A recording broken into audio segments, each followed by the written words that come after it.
calculator techniques for evaluating two-sided limits. Evaluate the limit of x minus 2 over x squared minus 4 as x approaches 2. So, gagamitin natin itong Canon F789 SGA version 2. So, meron siyang 605 functions, built-in constants and conversion. And ngayon, mas mabilis na siyang mag-process, mag-shift solve, mag-integrate, and mag-differentiate. So, una, mag-set tayo ng tolerance na let's say 10 to the negative 10. So, i-store ko siya sa A. So, input nyo yung 10 raised to negative 10. Then, shift store A. Okay. Tapos, input natin to. Yung expression sa limit. X minus 2 over x squared minus 4. So, fraction, numerator, alpha x minus 2. Down, denominator, alpha x squared minus 4. Ngayon, kukuhain natin yung right hand and left hand limit. So kapag right hand limit or RHL for short, isa-set natin yung x as yung ina-approach na value na 2 plus yung sinet kong tolerance na A. Okay, sige, check natin. Ika-calc natin yan. Calc sa 2 plus yung nasa A, alpha A. Press equal, ayun. So, ang nakuwang sagot is 1/4. Okay? Tapos, sa left-hand limit din, i-check natin. Bale, ang x value ngayon is yung 2 uli na ina-approach na value ng x, but this time minus A naman. So, i-calc din natin this time sa 2 minus alpha A. Press equal, yon 1/4 din. So, di ba pareho yung right hand tsaka left hand limit. Ibig sabihin, the two-sided limit exists and it is equal to 1/4. So, the answer is letter A. Gets? Evaluate the limit of 3 minus square root of x over 9 minus x as x approaches 9. So, gagamitin natin itong Canon F789 SGA version 2. So, meron siyang 605 functions, built-in constants and conversions, at mas mabilis na siyang mag-process ngayon. Mas mabilis mag-shift solve, integrate, and differentiate. So, una, mag-set tayo ng tolerance. Let's say 10 to the negative 10. Tapos, i-store ko siya sa A. So, input nyo 10 raised to negative 10 and then shift store A. Yan. Ang gagawin natin ngayon, to evaluate this limit, iti-check natin both the right hand and left hand limit. So, for RHL or right hand limit, isa-set mong value ng x is equal to, yung ina-approach ni x sa given is 9, plus yung A. Yan. So, i-input muna natin itong expression sa calcu using the x variable. So, fraction, numerator is 3 minus square root of alpha x. Okay, then down, denominator, 9 minus alpha x. 9 minus alpha x. So, ika-calc natin yan. Press calc, saang value ng x? Dito sa 9 plus a. Okay, so input nyo, 9 plus alpha a equal. Okay, 0.16666. Ano ba yung 0.1666?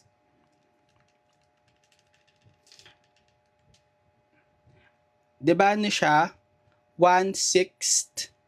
Tama? 1/6 siya, diba? Okay, so 1/6. Decimal lang yung binigay nung calcu. Okay. Ngayon, next is yung left-hand limit din. Kukuhain natin. So, kapag left-hand limit naman, ang isa-set nyong value ng x is yung 9 ulit, pero minus a naman. Okay? Yan. So, nabura ko. Sige, i-input ko ulit. 3 minus square root of alpha x over 9 minus alpha x. Ito ulit yun. Ikakalk ko siya sa 9 minus a naman. So, 9 minus alpha a. Press equal. So, same lang, diba? 0.1667 or 16. So, dahil nag-equal yung right hand tsaka left hand limit na 16, therefore, the two-sided limit exists and should also be equal then sa 1/6. Okay, so the answer here is letter A.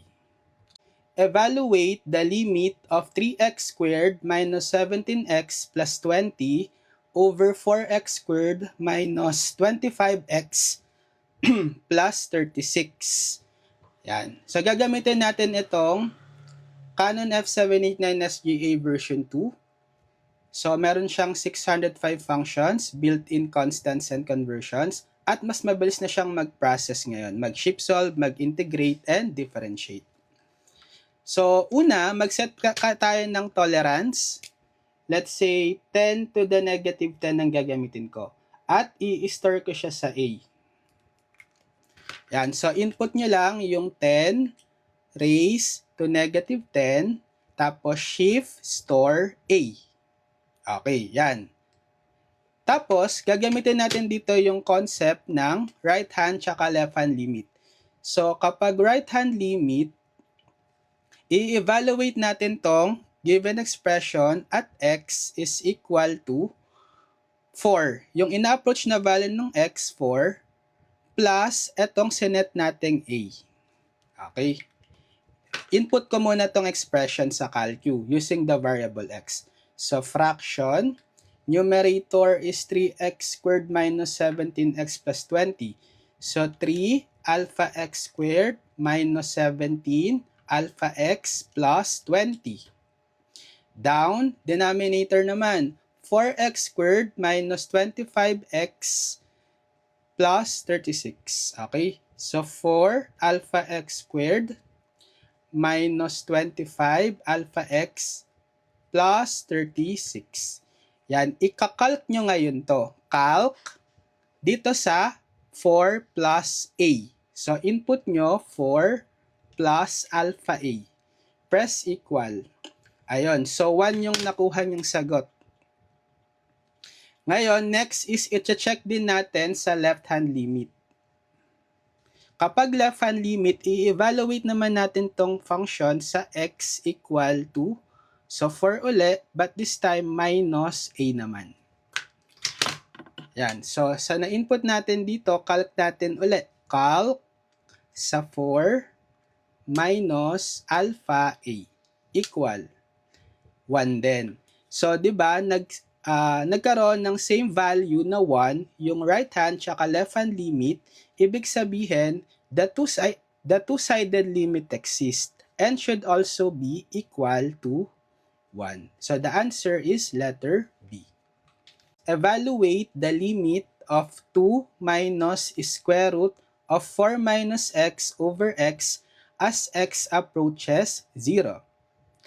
So, gagamitin natin itong Canon F789 SGA version 2. So, meron siyang 605 functions, built-in constants and conversions, at ngayon, mas mabilis na siyang mag-process, mag-shift solve, mag-integrate, and differentiate.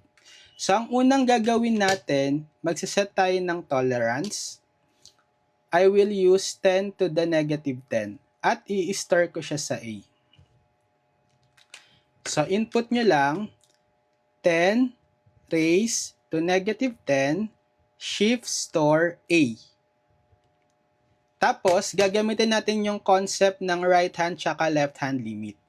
So, RHL, right hand limit, etong expression, i-evaluate natin sa value ng x na Kung anong ina-approach niya, di ba 0, add plus yung A. Okay. So, i-input ngayon natin muna itong expression using the x variable sa calcu. So, fraction, numerator is 2 minus square root of 4 minus x. So, input 2 minus square root of 4 minus alpha x. Tapos, denominator niya is x. So, over alpha x. Ika-calc nyo siya. So, calc. Saang value ng x daw? Dito sa 0 plus a. So, 0 plus alpha a equal, ayun. So, ang nakuha niya sagot is 1/4.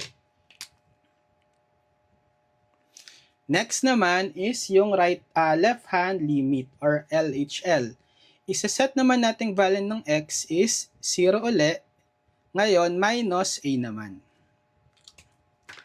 So, calc uli natin tong na-input natin. Calc sa ano value ng x? 0 minus alpha a.